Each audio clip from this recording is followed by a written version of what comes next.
पार्थ पवार आणि प्रफुल्ल पटेल यांनी शरद पवारांची भेट घेतल्याचं कळतंय।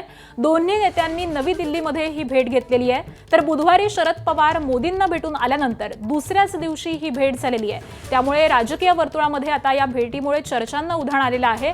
पार्थ पवार आणि प्रफुल्ल पटेल यांनी शरद पवारांची भेट घेतलेली आहे।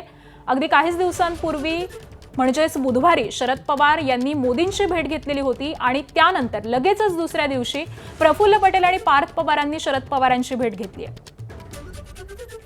आणि या सगळ्या संदर्भामध्ये आपण अधिकची माहिती जाणून घेऊयात। आमचे प्रतिनिधी निलेश बुधावले सध्या आपल्या सोबत आहेत। निलेश, या भेटीमागचं नेमकं प्रयोजन काय? कारण बुधवारी शरद पवारांनी एकीकडे मोदींची भेट घेतलेली होती आणि त्यानंतर पार्थ पवार आणि प्रफुल्ल पटेल हे शरद पवारांच्या भेटीसाठी दाखल झाले। काय नेमकं माहिती कळतीये? सध्या संसदेचं कामकाज सुरू आहे आणि या कामकाजाच्या वेळी प्रफुल्ल पटेल आणि पार्थ पवार यांना शरद पवारांची भेट घेतल्याची माहिती मिळते। खरं तर शरद पवारांची आणि पंतप्रधान नरेंद्र मोदी यांची भेट जी आहे ती विशेष चर्चेमध्ये आली होती। आपण जंतर मंतरवर बसलेल्या विद्यार्थ्यांच्या प्रश्नासंदर्भात पंतप्रधानांना भेटलो असं शरद पवारांकडून सांगण्यात आलं होतं। मात्र ती अर्धा तासाची भेट जी आहे ती अतिशय महत्त्वाची मानली जाते, कारण त्याच्या दुसऱ्याच दिवशी प्रफुल्ल पटेल आणि पार्थ पवार यांना शरद पवारांची भेट घेतली आणि या भेटीमध्ये सध्या राष्ट्रवादी काँग्रेस पक्ष असेल किंवा राष्ट्रवादी काँग्रेस शरदचंद्र पवार पक्ष असेल यांच्या एकत्रीकरणाच्या ज्या चर्चा सुरू आहेत किंवा राष्ट्रवादी काँग्रेस शरदचंद्र पवार पक्ष हा NDA मध्ये सहभागी होऊ शकतो अशा ज्या काही चर्चा सुरू आहेत या सर्व चर्चांच्या पार्श्वभूमीवर ही भेट जी आहे ती अतिशय महत्त्वाची मानली जाते। पंतप्रधानांच्या भेटीनंतर तत्काळ दुसऱ्याच दिवशी पार्थ पवार आणि प्रफुल्ल पटेल हे शरद पवारांना भेटलेले आहेत। मागच्या काही दिवसांमध्ये सातत्याने एक चर्चा समोर येते।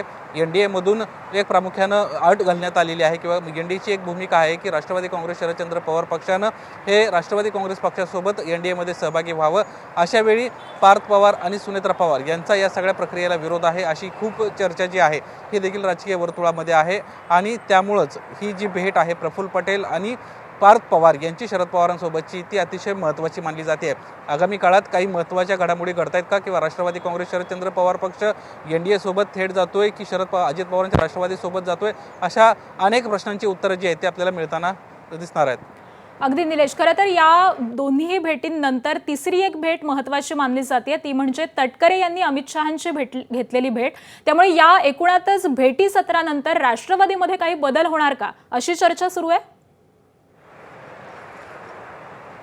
खरं तर राष्ट्रवादी काँग्रेस पक्षातले महत्त्वाचे जर दोन चेहरे मांडले तर ते प्रफुल्ल पटेल आणि सुनील तटकरे आहेत। मागच्या काळामध्ये त्यांच्या अध्यक्षपदावरून त्यांच्या पदांवरूनच प्रश्नचिन्ह निर्माण झालं होतं। अशा वेळी पार्थ पवार आणि प्रफुल्ल पटेल यांची शरद पवारांसोबतची भेट आणि त्यानंतर प्रदेशाध्यक्ष राष्ट्रवादी काँग्रेस पक्षाचे सुनील तटकरे यांची थेट अमित शहा यांच्यासोबतची भेट ही देखील महत्त्वाची मानली जाते।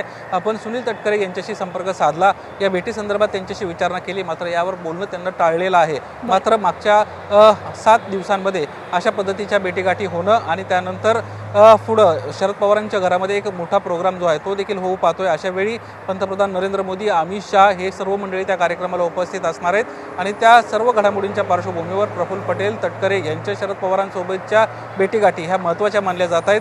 आता आगामी काळामध्ये दोन्ही पक्ष काही महत्त्वाचा निर्णय घेत आहेत का किंवा राष्ट्रवादी काँग्रेस शरदचंद्र पवार पक्ष काही वेगळा निर्णय घेईल का याकडे संपूर्ण राजकीय वर्तुळाचं लक्ष लागलेलं आहे। निश्चित, त्यामुळे या प्रत्येक घडामोडींवरती लक्ष असेल। तुर्तास धन्यवाद निलेश या सविस्तर माहितीसाठी।